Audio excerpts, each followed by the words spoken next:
Let's break down the MW3 Season 1 Reloaded update, what content we're getting for multiplayer zombies and Warzone, free rewards releasing, new operators, and much more. Be sure to drop a like on the video if you go on to enjoy. First up here, the release date of this mid-season update is Wednesday, January 17th. Of course, file sizes are to be determined, but they should be around 15 to 20, maybe 25 gigabytes max, which isn't too bad, but obviously in the past we've seen mid-season updates upwards of 50 to 100 gigabytes. As long as we're nowhere near there, I'm completely fine with that, honestly. I'll give you guys more information as that gets revealed. And for a quick reminder as well, Season 2 is expected to release on Wednesday, February 7th. I'll be breaking down more Season 2 content for this game in future videos. But for now, Season 1, we're getting a decent content offering across all the modes here. Quick reminder though, be sure to check out U4GM if you need help getting MW3 Mastery camos, rare unlocks, zombie skin max, and much more. They have a bunch of stuff over there. Use code MATT for an extra 5% off. Links are down below. But first up here for multiplayer maps, we're getting at least one 6v6 map that they already confirmed. We saw a preview of it in the trailer. It's that Rio map. Looks pretty solid. It looks like a standard mid-sized multiplayer map, nothing too crazy. The colors are sick as well, almost gives me some Treyarch vibes, so we'll see how it actually plays very soon.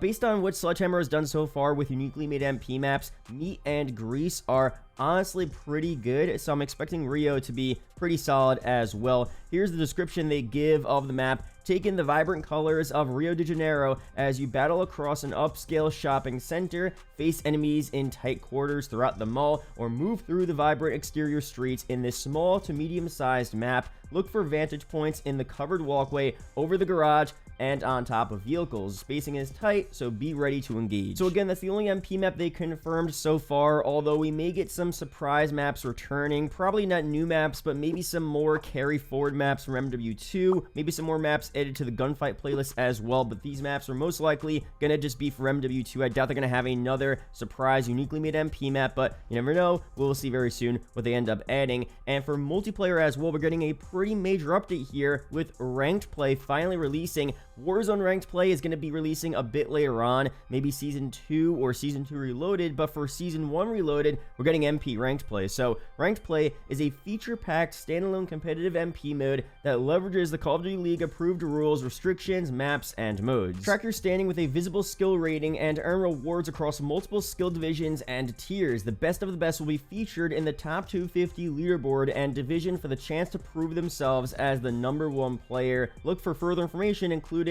the rewards for ranking up in the following weeks, and we have some early previews of some of the rewards we're getting as well. Here are some base ranked play operators. We have the base one here, the veteran one, the gold one, one for platinum, diamond, pretty cool, crimson, iridescent, and top 250. So very similar vibe to what we saw from MW2. I mean, if you guys played ranked play last year, it's going to be almost the exact same format for MW3, which isn't too bad. I think that ranked play, based on what everyone said, it was pretty solid. So let me know down below your opinions on a ranked play, what improvements they could make to the SR and all that stuff. Let me know down below, but that's releasing very soon. And also as well, actually releasing a bit before this Season 1 Reloaded update on January 8th, we're getting a bunch of the CDL team packs, which I'm pretty excited for. Of course, if you guys didn't know, I've been watching competitive COD for over a decade now. I've been showing you guys my pick'ems every week for the, league matches, and I'm pretty excited to see some of these team packs released here. So to break them all down, we have some early previews here. The first one is the Atlanta FaZe Operator Pack with a bunch of operator skins, a universal camo for each of these bundles as well, and some cosmetics, which is pretty cool. Next one, the New York Subliners.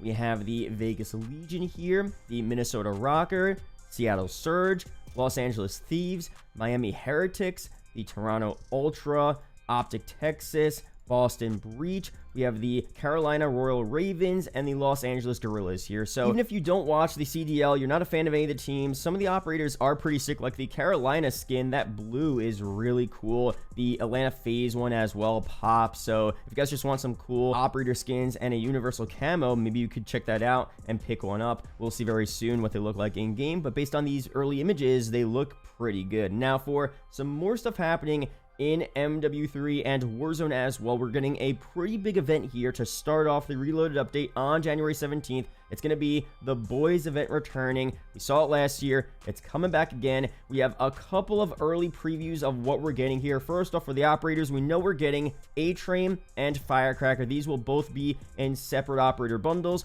which is pretty cool. We have a couple of the weapon blueprints we'll be getting in these bundles as well, which all look really sick. Love the color scheme on these. The red and blue is a pretty sick vibe overall. Some come with tracers as well. We're also expecting to see the operators from last year returning as well. So Starlight, Homelander, of course, and Black Noir, all available to purchase again. These will be the exact same bundles, but you know, you'll have another opportunity to get them if you didn't get them last year. We have an early preview here of the Homelander operator in MW3 Zombies, just to show you guys that, you know, he's coming to the game here. He looks pretty much the exact same, but it's just confirmation that he is returning in MW3, which most people are pretty excited about. And for this event as well, we're also getting that Temp V LTM returning, which is pretty much a mode where you could use a bunch of different abilities if you find Temp V syringes around the map, and you get a randomized ability like Homelander's laser, teleportation, all that good stuff. There's going to be a ton of event challenges as well with free rewards, a mastery reward as well. There's going to be two sides like the faction event last year, but instead it's going to be the Boys and the 7, two different factions now. So we'll break that all down when it gets fully revealed. And I did a full breakdown of all of the challenges and stuff we're getting in a separate The Boys video, which I'll link down below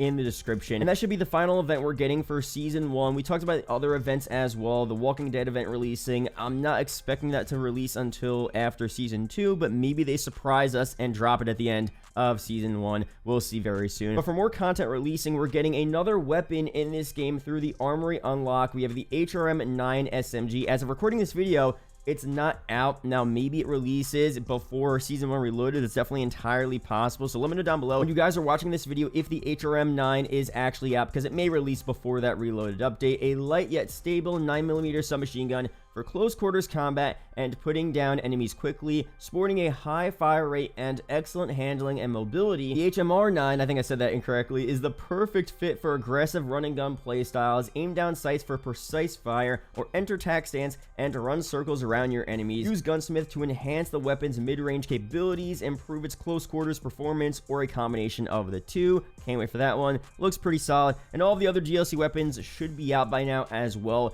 There might be one more left here, but it's releasing any day now in the Armory Unlock, so that's cool there for weapons. But now for zombies here, it seems like our main update is going to be that Warlord Dokkaebi added to the mode, hoping to counter Operation Deadbolt's technological advantage in the exclusion zone. Jack Fletcher, the leader of Terminus Outcomes, will deploy another of his lieutenants to the battle space in the coming weeks. South Korean-born Dokkaebi will bring with her an intimate understanding of electronic warfare and a fleet of self-programmed autonomous drones ready to wreak carnage on Operation Deadbolt's operatives from the skies. Sounds pretty cool. Again, some leaks about this says again that she will attack players through the storm and will also have a UAV as well. Now, alongside these warlords and these different updates, at least for DMZ, we would have new POIs, new map changes, new separate locations to teleport to. Obviously, we just got the Dark Ether location, the Tier 4 zombie zone, which is cool, but for Dokkaebi here, we could easily see another POI change, a layer where she resides, maybe a new area to explore in the Dark Ether, so I'll be sure to update you guys on that. It's definitely very possible to see that. I don't think we're getting a whole new map, but, you know, we could see a minor map change, a POI change, stuff like that. And in terms of new zombies maps overall, of course, like we saw with DMZ, whenever there was a new Warzone map, a Resurgence map came out, that was also added to DMZ, so for zombies as well, you know, we should be getting that same thing here. When, you know, Fortune's Keep, Rebirth Islands returns, those should be added to zombies. I mean, it would be insane if they didn't add them to zombies, right? I feel like having those maps on zombies with new missions, new things to explore would be so fire. That would be such a missed opportunity. We'll see what ends up happening there. I'll be sure to update you guys on that. We're also getting future zombie bosses as well. A lot of these might be after Season 2, but I want to read through them here just to keep you guys in the know. We have Juggernaut, Hammerknot, All for One, the Chemist potentially returning, Gunslinger, Maestro, MD, Phalanx, Rainmaker, Rush Hour, Shadow, Vera, Trap, Shield Maiden, and Pyro. So cool stuff there. And we also talked about exfil streaks returning as well. Again, basic DMZ features that should have already been in Zombies in my opinion, but this is pretty cool to see still. Now, will we get this with Season 1 Reloaded? Potentially. Again, this may get, maybe delayed or released a bit later, but let's run through this pretty quickly here. We have exfil streak 1, start with 500 essence, streak 2, 5 armor plates, streak 3, you start with 1,000 essence, streak 4, 30% off pack machine cost, streak 5, start with 1,500 essence, streak 6, increase contract payout, streak 7, start with 2,500 essence, streak 8, 50% off mystery box cost, streak 9, start with 5,000 essence, and streak 10, 20% off pack punch cost. So cool stuff there again. I'll be sure to update you guys on any other zombie changes, but for the most part, most of the Zombies content released at the launch of Season 1, so I'm not expecting anything too major for the Reloaded update. But as always, let me know down below your comments, your ideas about what you want to see added to Zombies in future updates. But for Warzone here, again, not a major update. We, of course, got a whole new map, Urzikstan, for the launch of this season, so I'm not expecting anything too crazy for the Reloaded update as well, but we are getting some content here. We're getting a Covert Exfil, which is a new secondary exfil condition, as well as the weapon case similar to MW2, but with brand new rewards. So that's returning as well. A new Champions Quest, fresh rewards for that, and all that good stuff. So nothing too crazy, but, a couple cool pieces of content releasing. That's a good overview of all of the content we're getting for Season 1 Reloaded in MW3. Let me know down below your opinions on all the stuff releasing, what do you want to see in the future, and much more. Be sure to subscribe for more COD update videos like this. Shout out to the YouTube channel members as always, and I'll see you guys in the next video or live stream. Peace out, guys.